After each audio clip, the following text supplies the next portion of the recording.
Assalamualaikum warahmatullahi wabarakatuh. Perkenalkan nama saya Aprilia Kurniawati dengan NIM 2121000180. Di sini saya akan menyampaikan paper saya yang berjudul Dewan Pengawas Syariah beserta fungsi dan kewenangannya. DPS adalah badan independen yang terdiri dari pakar muamalah syariah yang juga memahami bidang perbankan yang ada di lembaga keuangan syariah. DPS bertanggung jawab untuk mengawasi pelaksanaan keputusan DSN pada lembaga keuangan syariah tersebut. Karena DPS ini badan independen, jadi untuk memastikan pendapatnya harus diperhatikan beberapa hal. Yang pertama yaitu DPS dipilih oleh Rapat Umum Pemegang Saham. Kemudian DPS honorariumnya ditetapkan oleh RUPS dan juga DPS memiliki sistem kerja dan tanggung jawab tertentu, seperti halnya badan pengawas lainnya. DPS merupakan perpanjangan tangan dari DSN dalam melaksanakan keputusannya. DPS bertanggung jawab atas penerapan prinsip syariah di perbankan syariah secara sistematis. Karena peran pentingnya, DPS bertanggung jawab untuk memastikan bahwa produk dan prosedur bank syariah sesuai dengan prinsip syariah. Hal ini ditunjukkan oleh dua undang-undang yang ada di Indonesia, yaitu yang pertama adalah Undang-Undang Nomor 40 Tahun 2007 dan juga Undang-Undang Nomor 21 Tahun 2008. Karena keberadaannya yang sangat penting dan strategis, DPS memiliki posisi yang kuat secara yuridis di institusi perbankan. Tugas utama dari DPS yaitu adalah memastikan operasional bank sehari-hari selalu sesuai dengan ketentuan syariah. Hal ini dikarenakan transaksi yang dilakukan di bank syariah sangat spesifik dibandingkan dengan bank konvensional. Oleh karena itu, pedoman tersebut harus dibuat dan ditetapkan oleh DSN.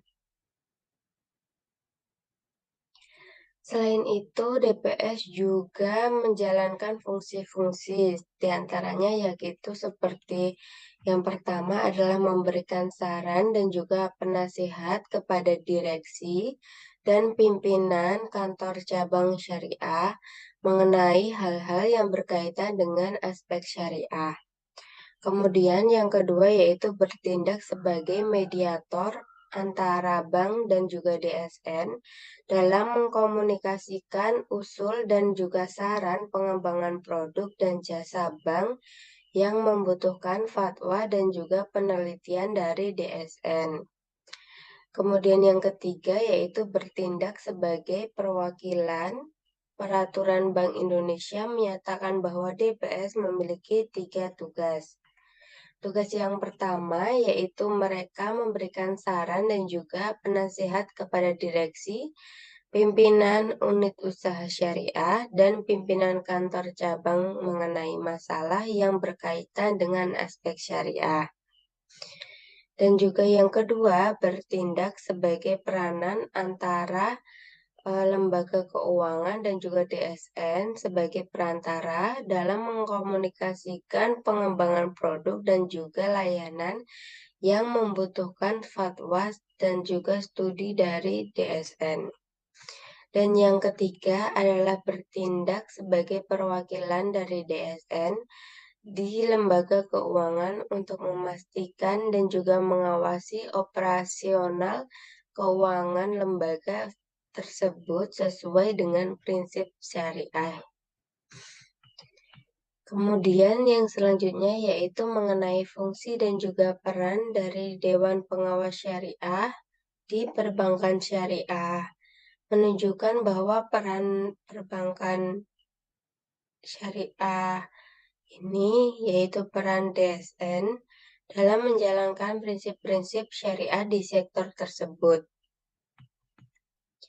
Peran pengawas syariah atau Dewan Pengawas Syariah memberikan pengarahan, pemikiran, saran, dan juga nasihat kepada direksi bank syariah mengenai masalah yang berkaitan dengan aspek syariah, memeriksa, mengkaji, dan juga menilai pelaksanaan fatwa dari DSN pada operasional bank syariah tersebut, melaksanakan tanggung jawab pengawasan atas pelaksanaan fatwa DSN pada operasional bank syariah baik secara aktif maupun secara pasif.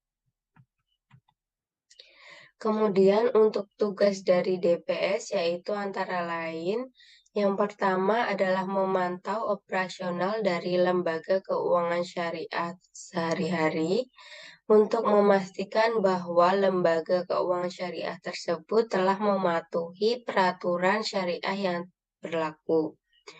Yang kedua yaitu menyiapkan laporan berkala terhadap lembaga keuangan syariah, penelitian dan juga rekomendasi produk yang baru untuk lembaga keuangan syariah yang diawasi tersebut. Kemudian yang ketiga adalah melakukan penelitian dan juga rekomendasi terkait produk baru dari lembaga keuangan syariah yang terkait. Selanjutnya yaitu bekerja sama dengan komisaris dan juga direksi, memantau dan memelihara penerapan nilai-nilai Islam dalam seluruh aktivitas operasional yang dilakukan oleh lembaga keuangan syariah tersebut. Dan juga yang terakhir yaitu ada melakukan publisitas mengenai lembaga keuangan syariah melalui media yang sudah ada dan juga dapat diterapkan di masyarakat.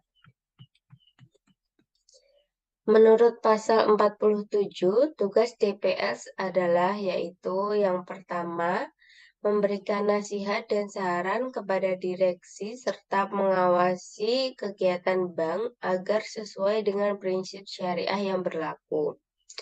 Yang kedua yaitu menilai dan memastikan bahwa pemenuhan prinsip syariah dalam pedoman operasional dan produk yang dikeluarkan bank. Yang ketiga yaitu memonitor pengembangan produk baru, meminta bahwa fatwa kepada DSN MUI untuk produk baru yang belum ada. Dan yang keempat yaitu melakukan review mengenai pemenuhan prinsip syariah dalam mekanisme penghimpunan dana dan juga penyaluran dana serta layanan bank lainnya. Dan juga meminta data serta informasi terkait denda. Selanjutnya yaitu pada pasal 48 dan juga 49 menetapkan mengenai kewajiban dari DPS. Di antaranya yaitu seperti menyediakan waktu yang cukup untuk melaksanakan tugas serta tanggung jawab dan juga kegiatannya secara optimal. Dan yang kedua yaitu mengenai rapat DPS harus diadakan setidaknya sebulan sekali. Kemudian yang ketiga yaitu keputusan yang dibuat di rapat DPS dibuat berdasarkan musyawarah mufakat dan juga harus ditulis dalam catatan rapat yang didokumentasikan dengan baik. Kemudian yang keempat yaitu apabila ada setting opinion dapat dicantumkan dalam catatan rapat tersebut. Dalam organisasi perbankan syariah, tugas-tugas dari DPS yaitu seperti yang pertama adalah menasihati dan menyarankan direksi, pimpinan kantor cabang mengenai aspek-aspek syariah. Yang kedua yaitu bertindak sebagai perantara antara DPS dan juga DSN, serta bank dalam mengkomunikasikan proposal dan juga saran pengembangan produk baru atau jasa yang memerlukan penelitian serta keputusan dari DSN. Kemudian yang ketiga yaitu bertindak sebagai perwakilan DSN di bank. Harus melaporkan pada DSN setidaknya sekali dalam setahun. Terima kasih, sekian dari saya. Kurang lebihnya saya mohon maaf. Wassalamualaikum warahmatullahi wabarakatuh.